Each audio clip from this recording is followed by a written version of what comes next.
And I am live. All right. Let's see.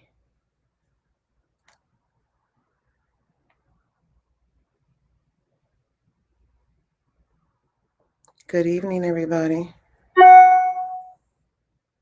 Good evening, everybody. How are you? As they say, come on in the room. And when you get here, share, like, share, do all of those things.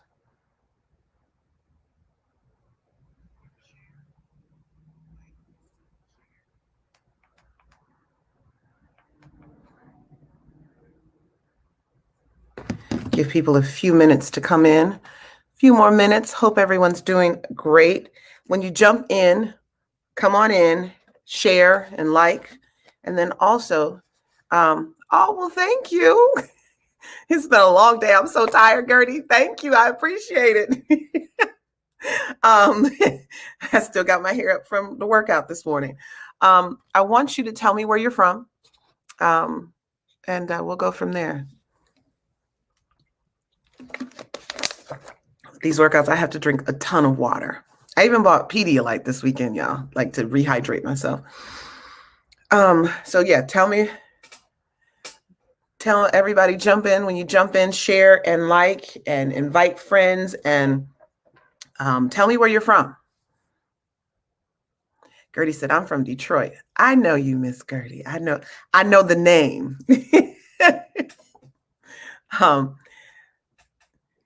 And so tonight we are going to continue our conversation that we started last week. Really powerful last week. If you did not watch last week, I need you to go back and watch. The last 2 weeks have blown my mind how God has shown up for us. I said us. And as he's shown up for us, I'm just blown away by it. We were talking about inviting words into our wounds, and that came out of our conversation the week before. And that conversation the week before really pushed us to pay attention to why we needed to heal from our fatherless trauma and our father wounds. And as we were dealing with why we needed to heal, the last one I touched on was the spiritual aspect, the aspect of God the Father. And touching on that aspect, we got to a place where inviting our words into our wounds became a conversation and a tagline that Jason Hodges brought up, and it just continued, and I believe it's very important. And let me introduce myself. I'm Dr. Torri J. I'm the founder and CEO of the Fatherless Generation Foundation, and I am here on Tuesday nights for what we call Healing Tuesday.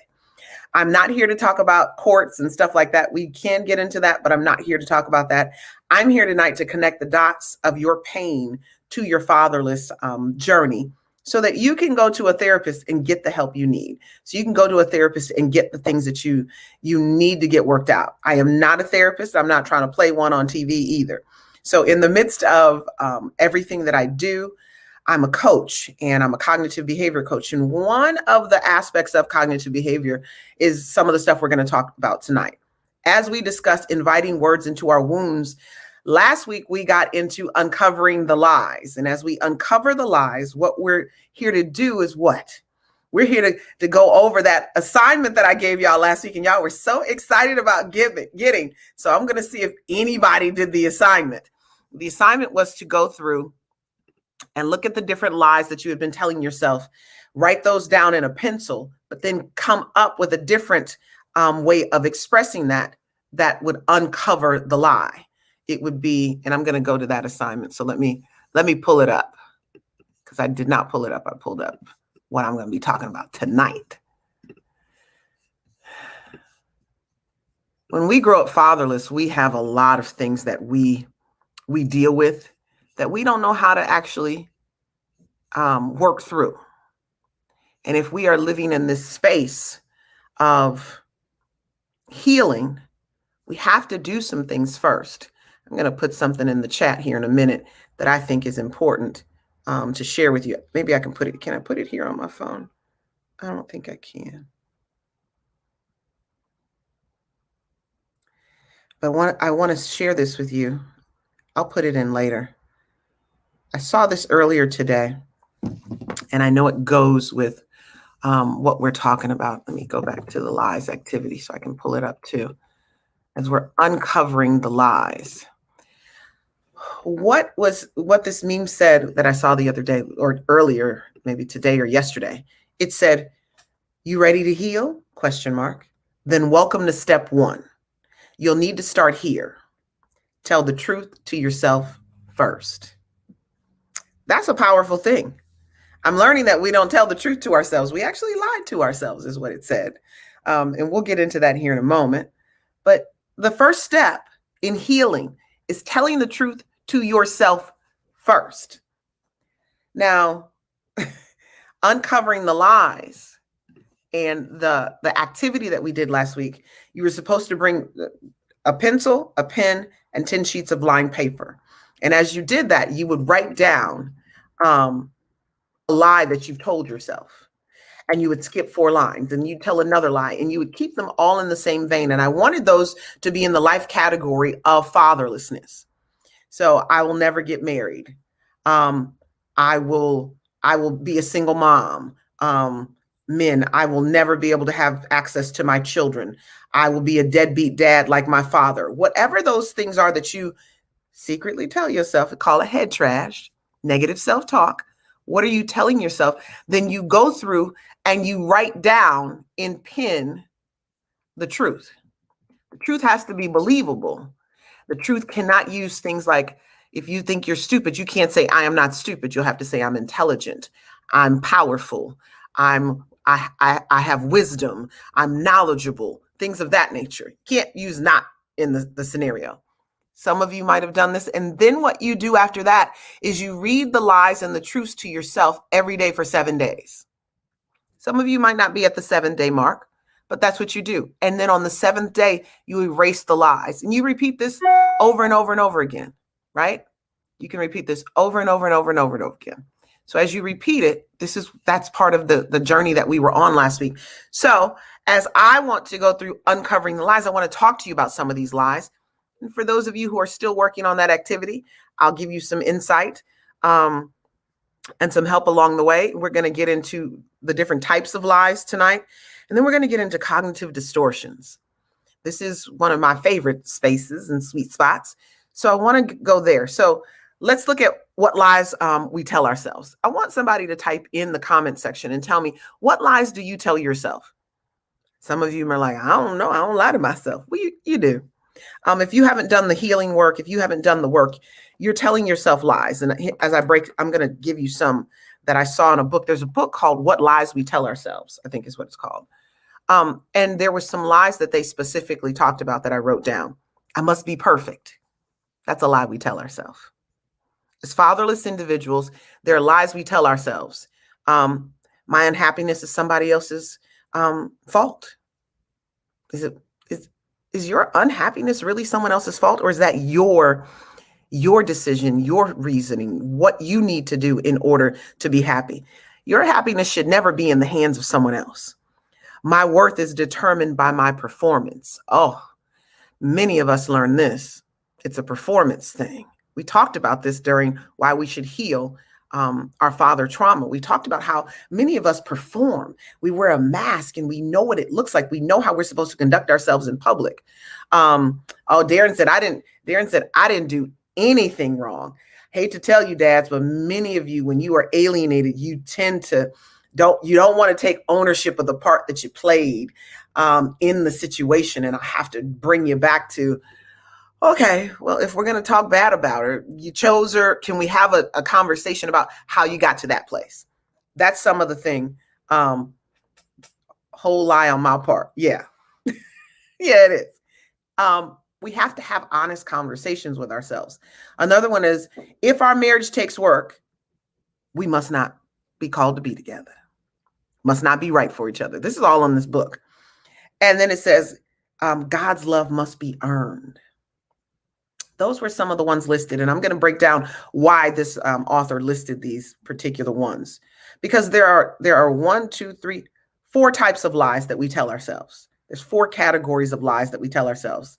Self-lies or self-deception, worldly lies, marital lies, or distorted lies.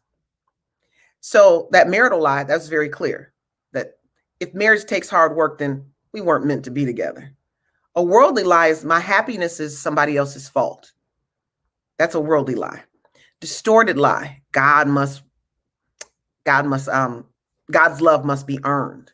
These are things that we told ourselves, but we have to get to a point where we go from telling ourselves these lies to telling ourselves the truth. How do we get to that place? I want to be very clear here. I'm going tonight I'm going to focus on self-lies and self-deception. I'm going to focus there because we can get into all of these other lies, but I'll be on here way past an hour and I can't do that tonight. I got homework to do, as y'all know. I say it every week. I got homework to do and I cannot. Yeah, I can't do that. So let me read this off of my paper because I got notes for tonight. I had to do some beyond my cognitive behavioral stuff. There were other things I had to dig up and take notes on concerning this. So being honest with other people is easy. Y'all know them tell it like it is people. They can tell it like it is, right? They can tell it. They tell it like it is. Okay? They tell it. But those same people aren't honest with themselves. It's easy to be honest with other people, but it's very difficult and complicated to be honest with ourselves. One of the reasons it's difficult to be honest with ourselves is because we have a childhood in which we grew up in this background and this upbringing that we grew up in. And we as children, we created the lies as children, and we believe these things even from a young age. When we lie to ourselves, it means that we don't want to face the truth or live in the reality of our experience or how people experience us. That's the bottom line. I want you to realize that as children who are in fatherless homes, especially if they were abusive, maybe mom had some, she didn't get to spend much time with you because she had to work. You had an imaginary friend. You had all of these different things. You didn't live in reality. Or your normalcy, your norm wasn't the same as someone else's. And so you learn a place of escape. Not living in reality is a place of escape. We're going to get more into that here in a moment. One therapist that I researched said shadow work is necessary, right? Self-deception and lies is at the root of the shadow. I'm not a therapist, so I don't want to go into the details about shadow work, but many who have been on this on this live and who will continue to be on live, who will watch it afterwards. I realize I have 150% attendance after the fact. It's really crazy. People watch after. I guess it's the time. But it's self-deception and lies is at the root of the shadow. It's at the root of the shadow. So what we do is in the shadow, we put blinders on and we repress our own experiences. We repress our own experiences. Why are we repressing our own experiences? Because as fatherless children, we had to repress a lot of things. We had to repress a whole lot of things. But what comes out of that repression is distortion. Comes a distortion. And that's the part we're going to dig into tonight. I want to read a couple of other notes that I took that I feel are vitally important to this conversation. When we admit who we really are, we have the opportunity to change. I'll say that one more time. When we admit who we really are, we then have the opportunity to change. Living in this cognitive place, this place of distortion, where we are not honest about who we are, where we are in the realm and the process of healing, we don't have the ability to change. And so when we don't change, things stay the same. In a fatherless home,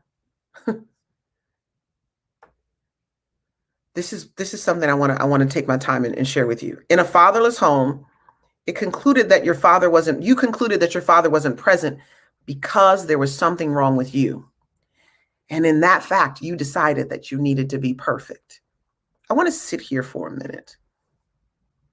Fatherlessness is trauma. It is emotional. It is psychological warfare at its highest level. When I grew up in a fatherless home, and I spend a lot of time by myself, and no one is around me to help guide my thoughts or my perceptions, I then come up with my own from a very myopic view, a myopic perspective, because I'm a child. Even going into adulthood, you still hold on to those, even with more information, because those are core beliefs at that point. Those are things that you now are holding on to because you've been holding on to them for so long. They're a part of your personality. They're a part of who you are at this point. They're a part of your core belief and your foundation. So believing that when your father wasn't around, there was something wrong with you. Hi, Aunt Eldrina.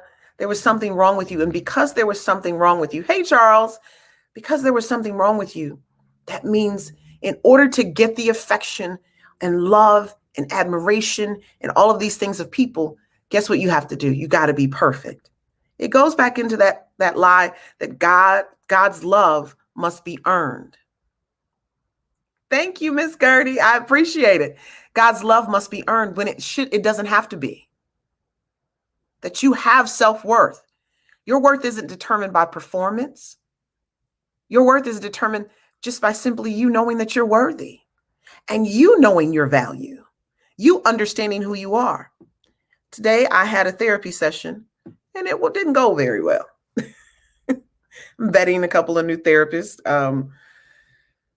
through this process, and this one didn't go very well. And it didn't go well because I hate to say this, but as it was put, the person is attempting to put me in a box because that's who they're used to teaching. And I got off the call thinking, what is so wrong with knowing who you are? Doesn't matter, good, bad, or indifferent. When you know who you are, you know who you are. When you ask me questions about where did you go wrong in blah, blah, blah, blah, blah, I'll give you a list of 6 things. I'm not here to lie to you. I'm here to tell you what it is and what it was. People are always trying to uncover as if you're covering up something. I ain't here to do that. I need help in this season. I need assistance in the season, and I need somebody to listen to me in the season and be able to decipher it from that. Today I was even told I won't even say that one out loud. I'm gonna be honest. I'm gonna pull that one back just because it left me feeling as though maybe I didn't know myself. So I had to make another call. And I don't call people who gonna give me the yes, girl. No, this is a hard person to call. And they answered. I was like, they answered. And I said, let me break this down to you. This is what I'm dealing with. And they were like, I rebuke you talking to these people and not hanging up the phone. I had a Job moment where the people were telling me something that had nothing to do with me, but it was because that's the lane they wanted to be in. And they didn't hear me.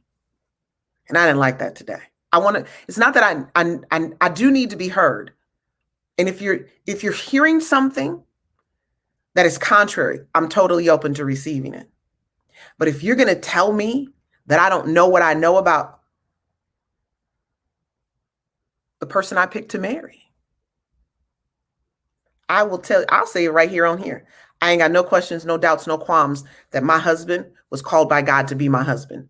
So don't you ever, tell you that right now. I'm going to say it on here. Don't you ever tell me that that's not the case just because things aren't going well, just because we're in the state that we're in. I'm not okay with that. So that's one of the issues that came up today. And I was like, hell no. And you're not going to try to paint me and put me in a box just because a lot of people make marital choices off of some BS. That's what I'm going to put it that way. I ain't going to cuss on here. But that's what it was. And you can tell it's all in my throat. I was mad. People like to clump other people into areas that just they're not viable. I don't coach like that. Darren can tell you, I don't coach like that. I'm going to tell you some of my stuff, and then we're going to delve into your stuff. That's what we're going to do. My other ladies in the ladies groups, they're going to tell you, I don't coach like that. I'm going to listen to what you're saying, and we're going to unravel it. I didn't like the fact that you wanted it to be something that it wasn't, just because that's the norm. Every person is unique. And that's what you got to know. That I'm going to go into this as well, because that leads me right into where I want to go. Our childhoods are unique, every single one of us. But the lies we tell ourselves reveal much about our upbringing. It does. And I think what happens for so many, especially of us who are spiritual, when it doesn't go the way that, because our husbands are chosen by God, and I'm a wife who was chosen by God for Varric, when it doesn't go a certain way, we automatically say, oh, must not have been God then. As if human error, free will, and all of that doesn't have a factor, doesn't play a role. That's crazy to me, you guys. But that also is a part of other people hurling their trauma. We'll talk about that in a minute. Onto you. Trust me, I've gone around and around and around and around on that mulberry bush. Part of the reason this can be very difficult is because I know God called us to be together. Tony says, hi from Detroit, from your new friends you met outside of the ice cream store. Hi, Tony! Hi. Okay, that was funny. That's funny. I love it. I love it. Yo Mama's. Yes, Yo Mama's ice cream. We met and he had a Detroit hat on, y'all. And I was like, does that mean something to you? And her husband said, yeah, we from Detroit. And I was like, I'm from Kalamazoo. So it's good to see you. I was wondering how your trip ended, but I'm glad we got connected on here. Catherine said, I feel that. She said, my husband is given by God. And Darren said, nope, the divine attribute of truth going through the layers. We got to go through the layers. We got to go through these layers. I want to read some of this to you that I something else that I took notes on. So when we deal with this space of feeling imperfect or feeling that we have to be perfect, and it happens to all of us, we then become adults. And at some point, our imperfections become anxiety. Why do our imperfections become anxiety?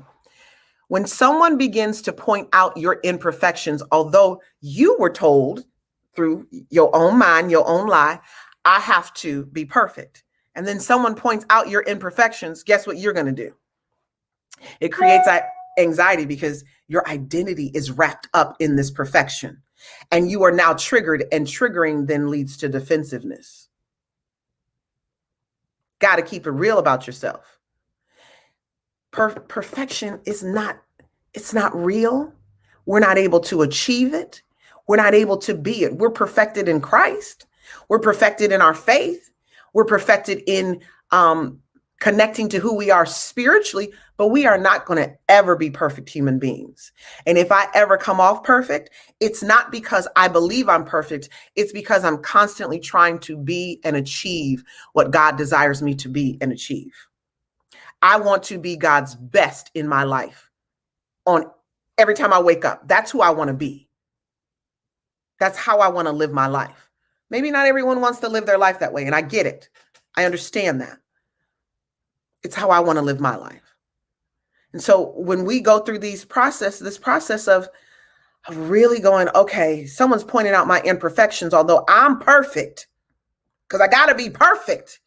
In order to be received and accepted and validated and loved, I got to be perfect. And here you are pointing out my imperfections.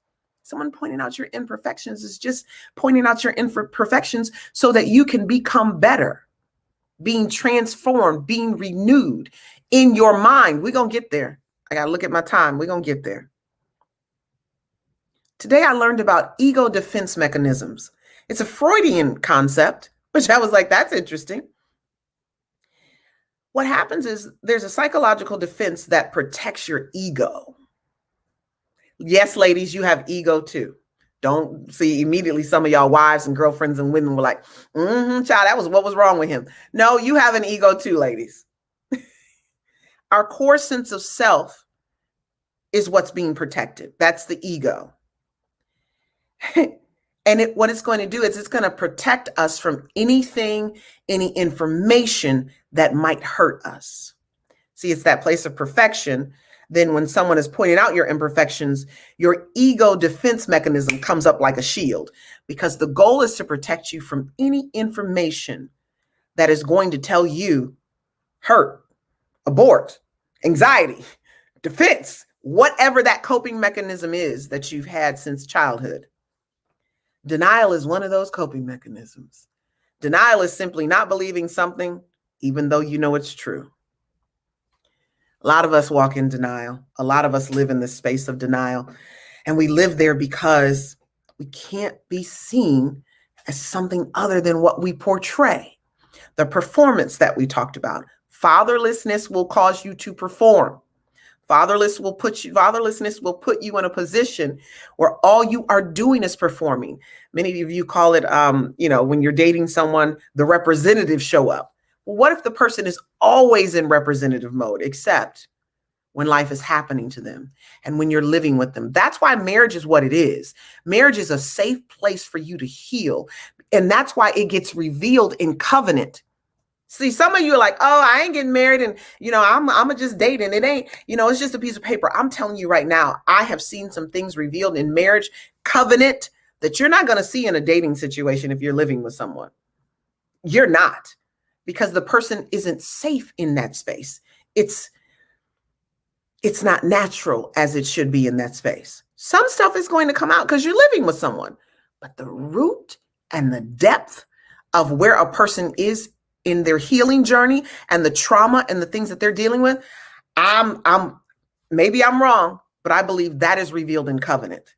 That is the stuff that was revealed. The first 3-4 years of my marriage, we were on rotation. Torri, let me expose what's going on in you. And I'm like, oh, Jesus. And I'm trying to scoop it up. Like, I don't want him to see it. Well, he's going to see it. You live with him. So what can you do? Oh, I got to heal it. I got to face it. I got to address it. God is such a gracious God that he would put it on rotation. Some people would take their turns and some people don't take their turns because nothing's wrong with me, right? I saw another meme that I posted in my stories the other day, and it said, let me see if I can find it in here. I was like, ooh, there it is. You couldn't heal because you kept pretending you weren't even hurt. When you say, I don't have any trauma, I'm not hurt. I don't know what you're talking about. I believe that to some degree. That's why we lie to ourselves. It's not intentional. We don't know any better. So you're like, I don't have any trauma. I'm not hurt. What do you mean I'm hurt? If all of your cousins are fatherless and you fatherless and your siblings are fatherless and you got fatherless friends at school, what am I hurt about? Your fatherlessness does not show up until you become an adult, people. It doesn't show up and it doesn't manifest itself until you are an adult and in relationship. Relationship is where that thing is fully exposed. And covenant is where it's exposed and you are able to heal it. You've got to take the time to heal it. I want to deal with a couple of things here. Denial is one of the things we've got to deal with, right? It's believing something is true, simply not believing something is true, even though you know that it is. Rationalization is also found in this ego defense mechanism. Rationalization is this. Well, I wouldn't have yelled at you if you hadn't yelled at me. It's making an excuse. I've done this. This is probably the space that I probably live in. Making an excuse for your behavior when it's simply inappropriate. Oh, well, it happened because of this, right? It's still an excuse and it's still a defense mechanism. Then there's this beautiful space called projection, where we take the worst part about ourselves and we throw it and hurl it and place it upon someone else, right? I don't know who that is. Okay, somebody just text me. And we hurl it and place it on someone else. That's what projection is. What we've got to know, how do I say this? I'm going to say it this way. What we need to know when we're dealing with self-deception and self-lies is they lead to an incredible amount of pain and regret. If you choose not to face this stuff, you're going to be in a position of tremendous pain and regret. One author said, you can't go back and change the choices of the past. You only live in the consequences. cannot change, go back and change the choices of the past. You will only live in the consequences. When you still have the choice to do what's right and that door is still open, you need to take that door. You need to walk through that door. If you have an opportunity to apologize to someone, like, people cross our minds, right? I had a situation where I had to apologize to someone and I was in DC and I took the opportunity to call them and they were like, girl, let's go, blah, blah, blah. And in the midst of that, I really broke down what happened and I said, I'm sorry. And I took that chance. I took the L and I had to, you got to do that. Even if the relationship isn't going to be the same, you still have to do it to repair what's in front of you. How these choices and this pain plays out is they're harmful, and these consequences not only are for yourself, but for those who love you and who you love. Self-deception can cause us not to change even when we're miserable and causing harm and pain to those who we love and who love us. So let's deal with this elephant in the room. We're going to deal with the elephant in the room. Self-deception and lies are just bad ideas that we've learned as children, and we keep that thing going on. And many of you have subconsciously picked some of these horrible relationships you're in because you didn't believe you were worthy. You didn't believe you were lovable. You didn't believe that you were valuable, ladies. And men, you picked the situation because you got a situation with your mother, and maybe you picked the same mother, right? That you have, the abusive, verbally abusive. There's a lot of, I can put a lot of things on there, that you now pick that person to be your mate. But as a fatherless child, many of us live in the space of abandonment or rejection. And so what we begin to think and the patterns we begin to live out is, someone's going to leave me. Person is always going to leave me. I will always believe that people don't stay, they leave. As a child, I learned that, and as an adult. So then you become the one to leave first, or you create a situation where the person leaves you, or you pick a person who's automatically going to leave you. And we pick people who are consistent with our belief and our behaviors. Why do we do that? It's because of how we were raised. It's the background. I need to be perfect. So then you pick people who are doing the same performance and same dance you're doing. Same one. How do you live like that? You're not supposed to, but we do. So how do I fix this? No, I don't want to jump to that yet. I got a couple of things I want to go to. I'm going to give you the fixings at the end. So when I'm talking about self-deception and lies and self-lies, how we lead this into a cognitive conversation is we've got to talk about cognitive distortions, right? I want to ask a question because I know I'm talking right now and y'all know I like to engage. How many of you know about cognitive distortions? If you know about cognitive distortions, put a 1 in the box. If you're like, Dr. Torri, I have no idea what you're talking about, put a 2 in the box. Cognitive distortions, put a 1 in the box if you know what I'm talking about. Put a 2 in the box if you're like, girl, I don't know what you're talking about, but I'm eager to see where you're about to go with this. Got you, PJ. I appreciate that. Darren put 1.5. He got some idea. He's like, I think I know. Charles says 2. Okay. He like, I have no idea where you about to go with this, but I'm along for the ride. I appreciate that. Lazala, how are you? I'm along for the ride. Joshua 1. He gets it. He knows. Okay.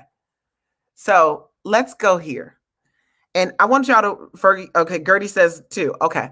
So if you are feeling this conversation, I want you to raise your hand, give me a wave, give me something, because I know this is a lot of information, so I'm going to slow down. Tony said, I'm going to give you a 2. She said, I don't know where you're going with this, but I'm along for the ride. I like it. Put a hand up in the air if you're like, this is a lot, but I'm feeling what you're talking about. This is speaking to me.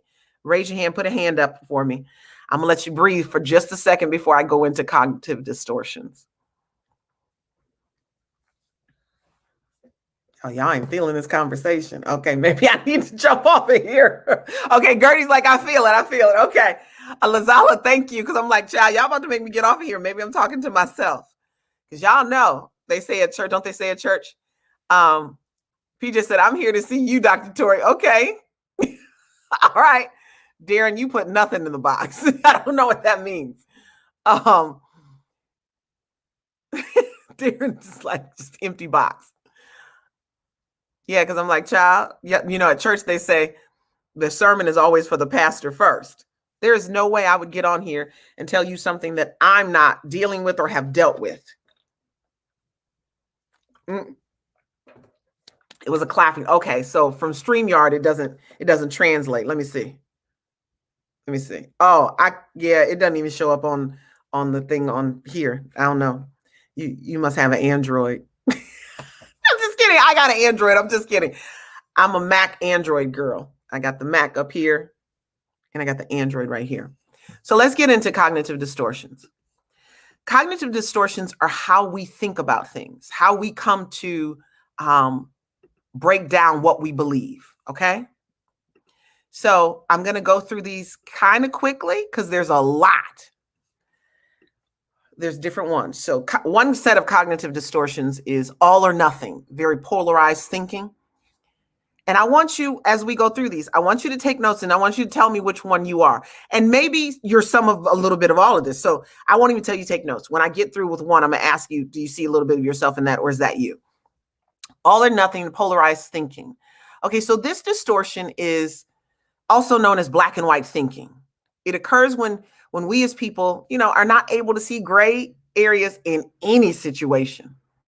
And in other words, we're not able and we're not willing that there may be other factors and different options and opinions surrounding the situation. We get stuck and we stay stuck between two extremes, making it hard to be, to compromise with other people or to even make decisions. Here, let me give you an example. Everything's perfect or everything's awful. There's no room for anything in the middle. Everything falls in. Everything's perfect. Everything's awful. How many of you are that person?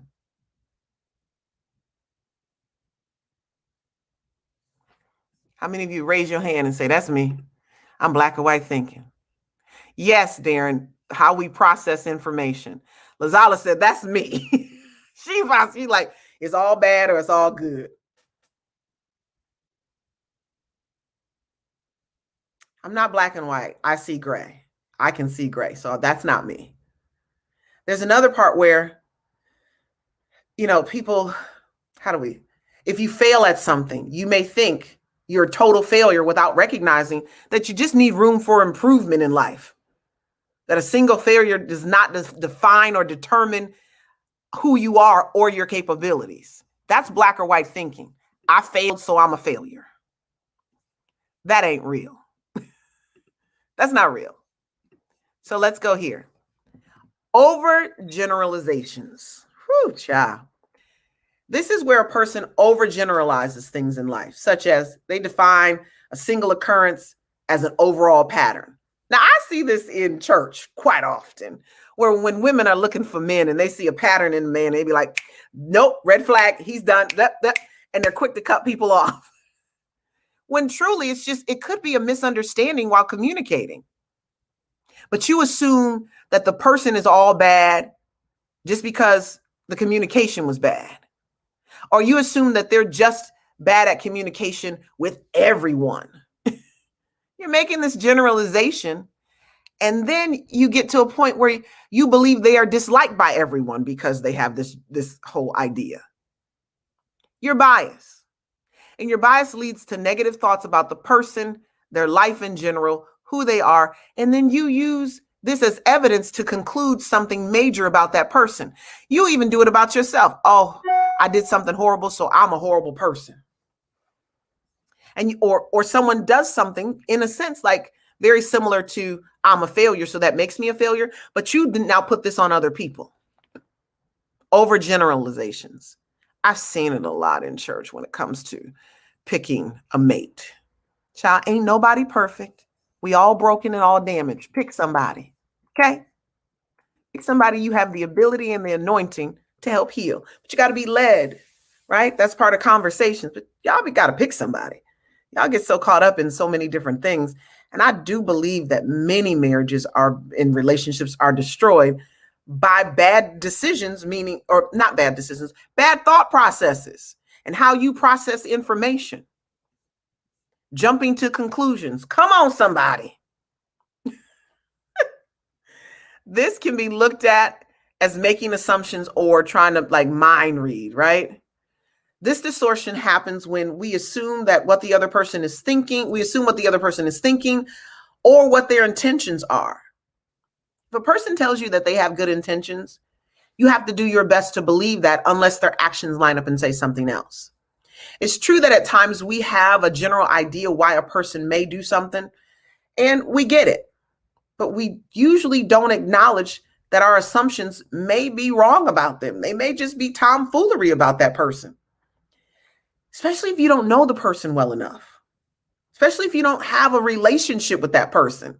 You're jumping to conclusions. I want us to go into something that I have a tendency to do. I'm gonna admit it. We may see someone and their nonverbal reaction, and then we assume that they might not be interested in what we've got to say. Or they may not like us. Jumping to conclusions.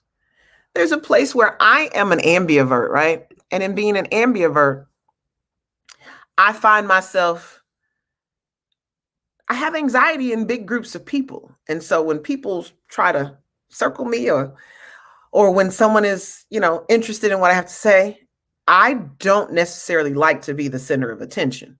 I know some people would disagree, but I don't.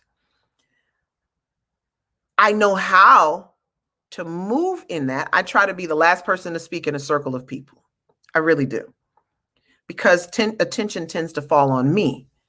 But when that happens, I can jump to conclusions in that circle because my anxiety is high. When we are in a state of anxiety, depression, whatever behavioral disorder or emotional issue we're having, that can trigger a lot of these processes that we're dealing with right now, these thought processes. So when I am in a state of anxiety, I will jump to conclusions. On a normal basis, no, that's not who I am. But anxiety will trigger me jumping to conclusions. Our predictions and conclusions are typically based on our own bias instead of reality. That person may be distracted because they're distracted. They got something else going on, but I make it about me. That's business. In relationship, I can do the same thing. I can jump to conclusions.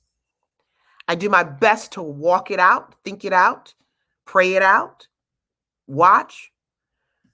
But if I'm stressed, under anxiety, and many of you are doing the same thing, you're going to find yourself in these cognitive distortions, which is leading you down a negative path.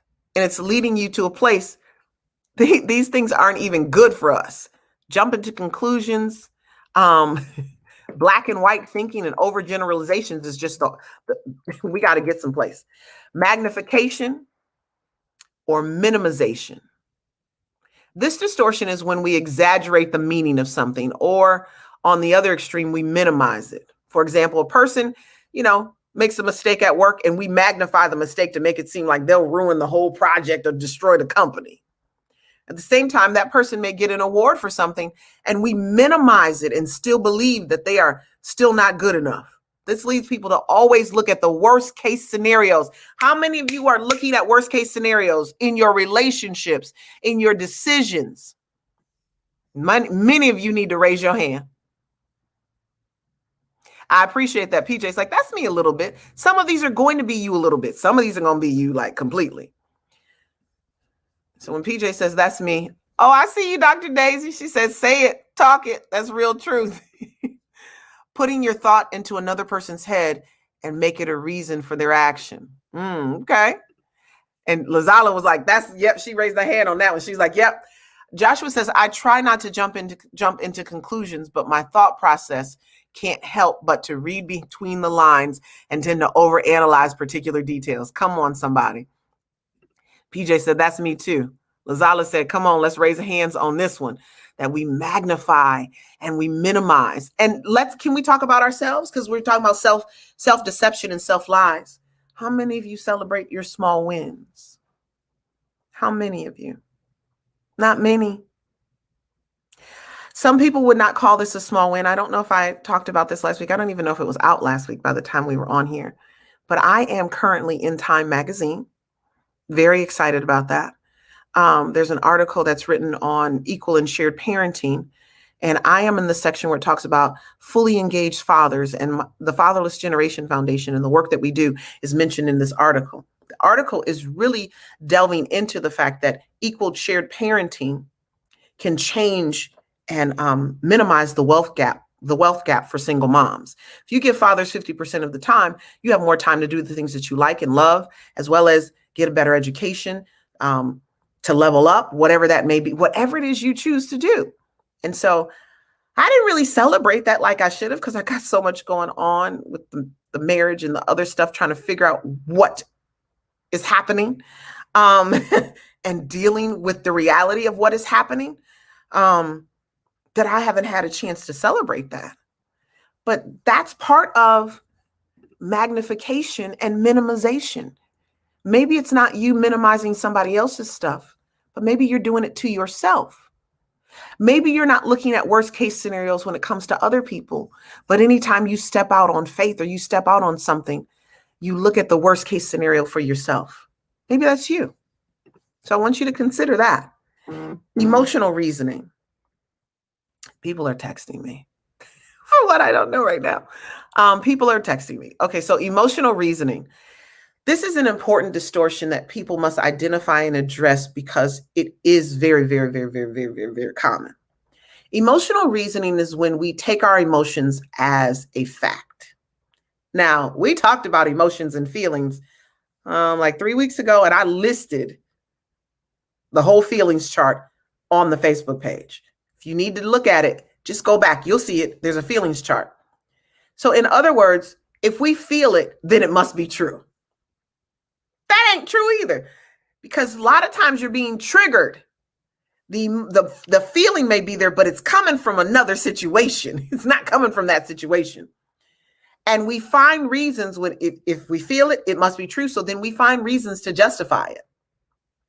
If we feel dumb and attractive in our current moment and situation, then it must be true. I've had those moments. It's nice when someone tells you you're pretty when you think you're ugly. That's a great thing. It's confirmation. Sometimes you need that extra, and I know men, you need to be told by your wives, you're handsome and I get it. We all need that. But this negative self-talk has you believing that you're dumb and unattractive. So therefore you think it's true. However, the truth is that our emotional state is a given moment by moment situation. And it is rarely indicative of reality. It doesn't even, most times it's not in reality. Because when I ask people about their feelings, when we were doing the feelings chart, child, half of y'all didn't even know half the feelings that even exist. Y'all know anger, mad, sad, depressed, happy. That's about all people know. Then there's another list. There's a long list of feelings. So unfortunately, for many, it's difficult for us to see past our current emotional state. So when we get emotional, we can't see nothing. We can't see anything. And Lazala said, I do that too. Oh, thank you, PJ. I appreciate it. Dr. D said, wonderful. Whoop, whoop. You've only just begun. Much greater platforms. I'm going to tell you, Dr. Daisy right here, she gave me one of my first platforms before even the Ricky Smiley Morning Show. She gave me one of my first platforms. And Dr. Daisy, I don't know if you know this story, but one time I was on the Ricky Smiley Morning Show and someone tried to go to this place called Lipstick Alley. It's like a gossip column. And they tried to throw me under the bus. I don't know if she's really real. I don't know if what she's saying is true, but whatever.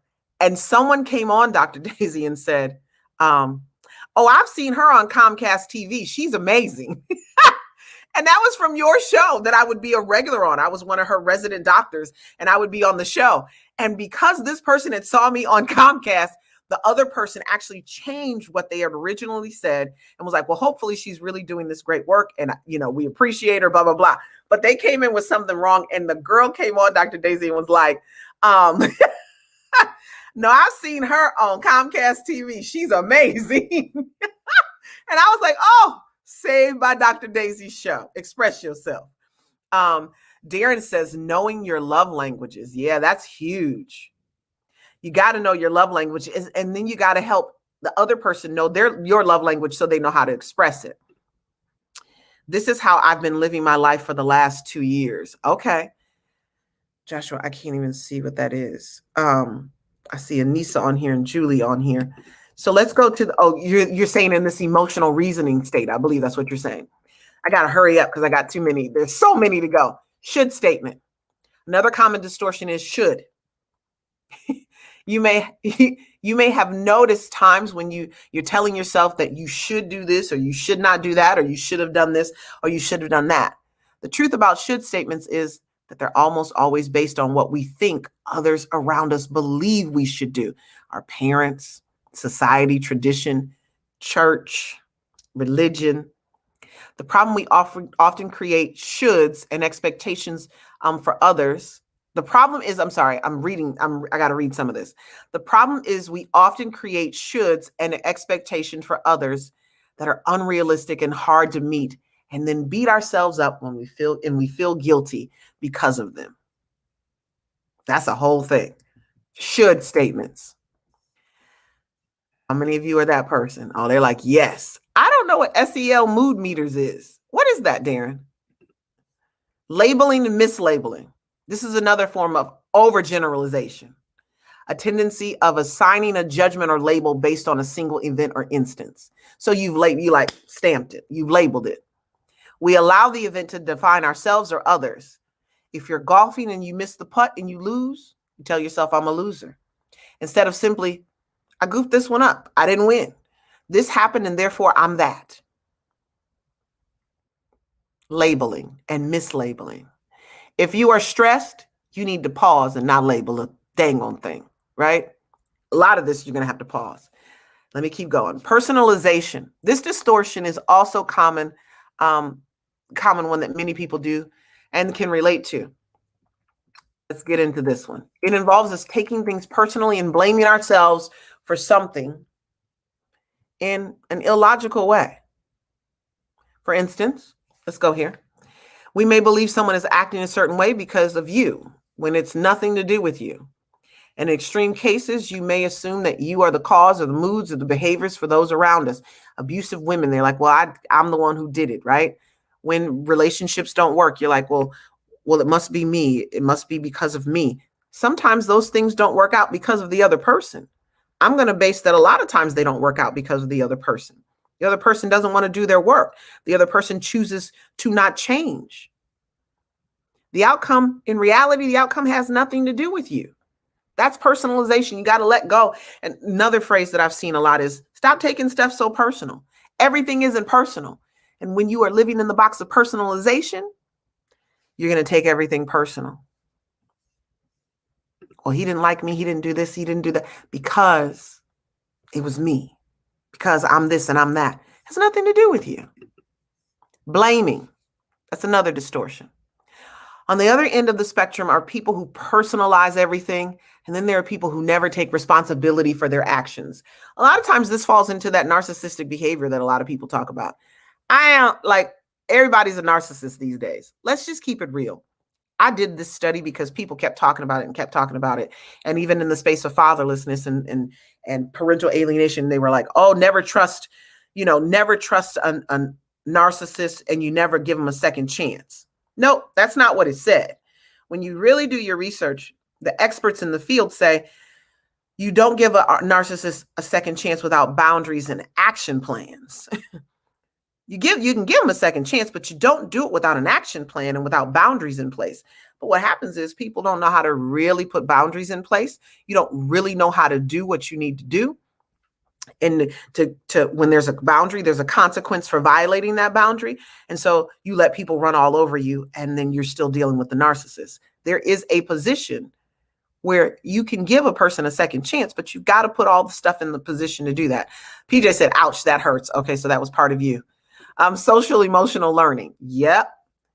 Jealousy is a disease that some people have. Yes, beautiful, you are living truth and you always will be number one. Oh, speaking to the heart of living a better, blessed life. It's all about life decisions. It is. PJ said, my ex all day long. Okay, so blaming. Okay. Fallacy of fairness. Y'all get on my nerves with it. This is another common distortion. We all like to believe that life is fair. However, reality is life isn't fair, and it's going to be unfair a lot of the times. Unfairness causes negative emotions, and some people find themselves judging a situation based on whether or not it's fair or not, rather looking at it objectively through the lens of reality. And I see this from men all the time. Well, I can't see my kids, and this is not unfair. Baby, we not dealing with fair. We dealing with laws and judges who have discretion, and they can deal with that. Discretion filters through their bias, and sometimes that filters through your emotional outbursts in court. Sometimes that filters through a lot of different things. Oh, she's a woman, you make more money. There's things that play into that. Well, this isn't fair. It's not going to be fair. Justice only, like pure justice, godly justice, only exists in the Bible. Like, we try to bring it off the pages of the Bible into our lives, and we're able to do that one person at a time or in our own space, but we can't always do that. So just deal with the fact that you got to know that there's a fallacy in the concept of fairness.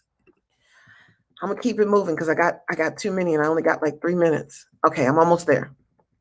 Here's one. Ooh, I'm in trouble here. Fallacy of change. This is the belief and expectation that we can change others to meet our needs. Oh, Jesus. Ladies, raise your hand if you thought you could change that man. Come on. I did a talk on my page where I talked about stop asking for change and pray for healing. A person experiencing this may put pressure on others and attempt to force them to meet his or her needs. Not only do they believe others can or will change and bend to their will, which they won't, the main issue is the belief that your own success and happiness depends on that other person being what you need them to be and meeting your needs. This leads to a lack of taking responsibility for meeting your own personal needs, and it causes resentment for both parties. That is me. Ding, ding, ding, ding, ding, ringing the bell. Okay. Yeah, that's my cognitive distortion.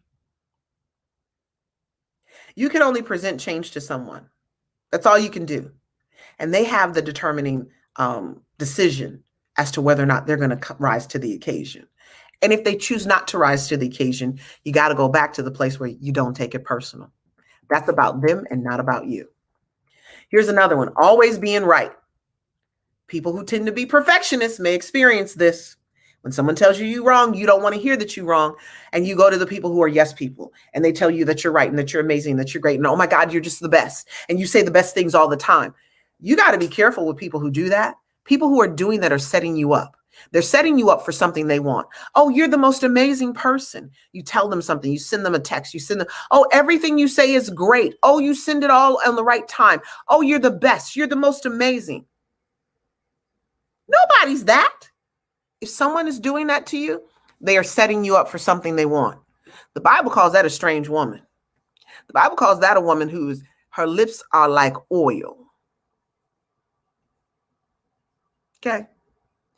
Fair is a place where they judge pigs. You said that before. Lazala, she raising her hand on that one too. Yeah, I get it.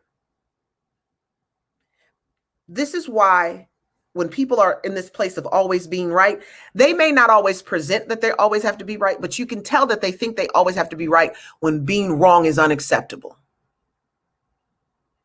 Well, they will do anything to prove that they're not wrong. Goes back to perfectionism. One of the things we talked about early on. Woo, here we go. Heaven's reward fallacy. This is this cognitive distortion where there's a belief system that suffering and hard work is what will be it will lead to some just reward. In the by and by, child, we going to receive this reward.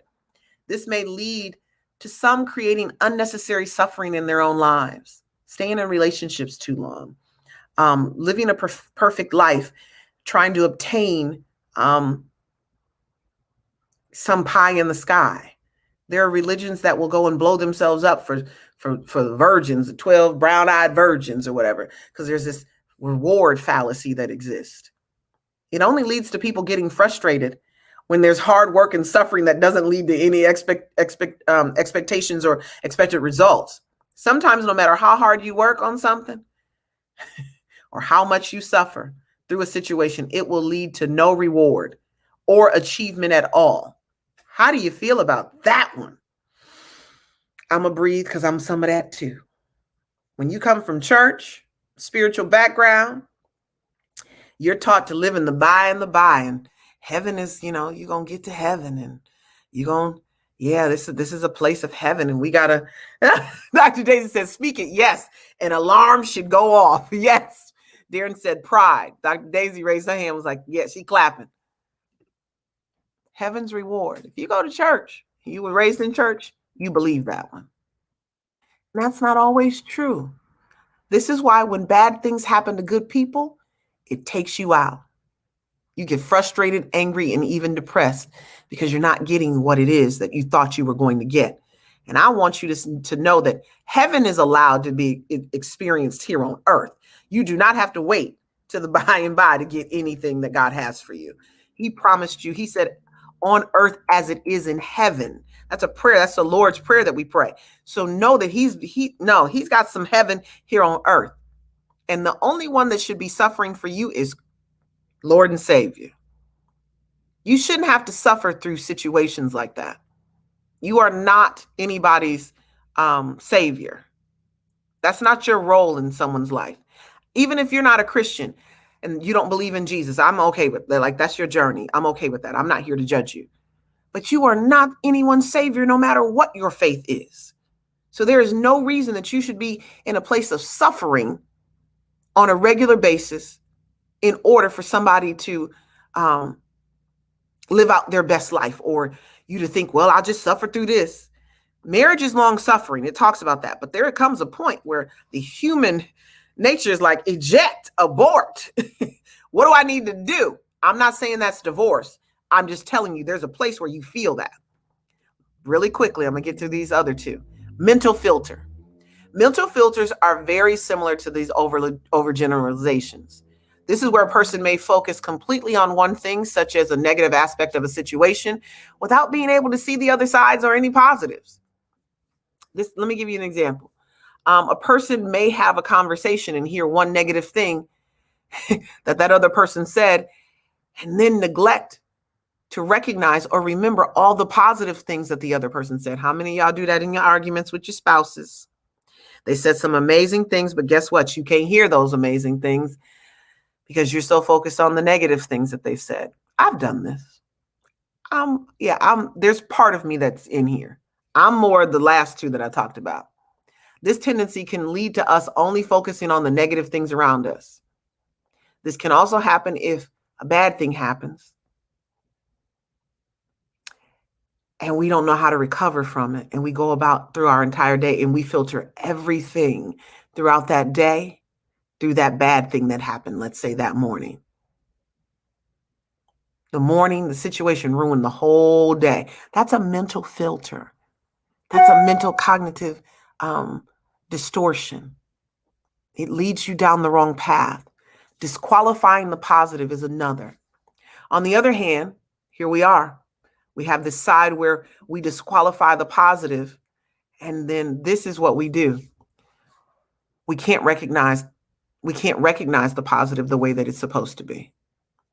Instead, we attempt to reject positivity. When someone says something positive about you, we reject it. If someone gives you a compliment, we reject it instead of accepting it. We may feel like that person's just saying it to be nice. They don't really mean that. This leads to a development of a negative thought process and a habit that we have to focus on negatives, even when positives are present.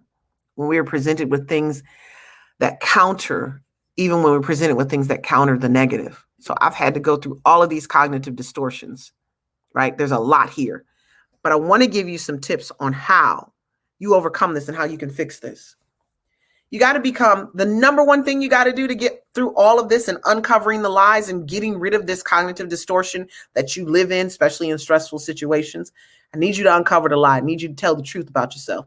I need you to recognize what lie you're telling. But how do you recognize this lie is you got to become self-aware. And becoming self-aware it's about emotional intelligence. How do you become self-aware and operate in a high level of emotional intelligence? You study yourself. You study yourself, right? You got to study yourself. How do I want to say this? It's examination time. Many of you don't want to even study yourself because you're afraid of what you're going to really see. But if you want to move forward in life, if you want to have the relationships that you say you want to have, then you've got to go study yourself. You should be able to give the playbook. You should literally be able to hand your spouse or your person a book of yourself like this. This is who I am. Stop trying to be elusive. You want people to know whether they can handle you or not. Okay? All this aloof, like, oh, I want to be suspenseful. No. Nope. Know yourself. Study yourself. When your words don't line up with your actions, that becomes an issue. You've got to fix that. And how you fix that is studying yourself. When your thoughts are irrational and the person you're talking to is telling you they're irrational, stop bucking them and ask, why are they saying I'm irrational? Is it me? What does this say about me? Study yourself. The only way you're going to be able to uncover the lies, and the bottom line to this, so I can get off of here, the only way you're going to be able to uncover lies is studying yourself. What's the truth about who I really am? How do people really experience me? What is truly my self-concept? Have I created a persona that doesn't line up to who I really am? She said, sometimes we have to shake the dust off of our feet and move on, sweetheart. You have conversations for people that want to be mature. I do. That's why there's not a lot of people who jump on anymore. Well, I learned a lot of my people were Trump supporters and they got off of Facebook. I ain't mad about that. A lot of people in the shared parenting community are conservatives. I'm a conservative, just not like that. So I get it, but I'm paying attention to my insights and all of that. And I'm realizing that lots of people, we had 1,100 people watch last week's, like high numbers. It wasn't just 2 or 3 seconds. I was like, oh, they're actually watching, but it's after the fact. A lot of people don't want the engagement, and I do understand that. I do understand. They want to watch it and process it. And some of you are watching it afterwards. But at the end of the day, how do you fix all of this and how do you uncover the lies? You study yourself. You know who you really are. You look yourself in the mirror and you embrace the parts of you that are ugly and you embrace the parts of you that are beautiful. And you then work on the ugliness of who you are, the lies that you tell yourself, and all of the journey that you've gone through. Trauma is a thing. Fatherlessness is trauma. It creates what it creates in you, right? So I'm going to get off of here, but I hope this was beneficial to you. We're going to keep talking about inviting words into our wounds next week. And as we invite words into our wounds, the words that we need to invite into our wounds at this point is, what lies are we telling ourselves, and uncovering those lies so that we don't continue to put lies into the wound and stuff it with stuff that's not going to allow it to heal, right? So I'm Dr. Torri J. I'm the founder and CEO of the Fatherless Generation Foundation. I'm an author, I'm a speaker, I'm a coach, and I have my own fatherless journey that I get to walk through. And I have my own relationships that I have to deal with all of this stuff as well. So know that I'm in this fight with you. I'm in the healing process with you as well. And that's where we are with this. So just know that I love you. You guys are my tribe, and continue to keep myself and Vark in your prayers as I will keep you in mine. And I will see you guys next Tuesday. I'm going to continue to try to jump on here later on in the week to do some legal talk. And another person asked me to once a week delve into some of the statistics surrounding fatherlessness and break them down. So I'm going to do that on Fridays at 1 o'clock. And then the one on Thursday, I'm going to do that at 12. So help is on the way, will be at 12 on Thursday. So I will see you guys there. She said, stop, though. You don't want to make me go Holy Ghost two-step. I love you, Dr. Daisy. All right, you guys have a great night, and I will talk to you later. All right, bye-bye.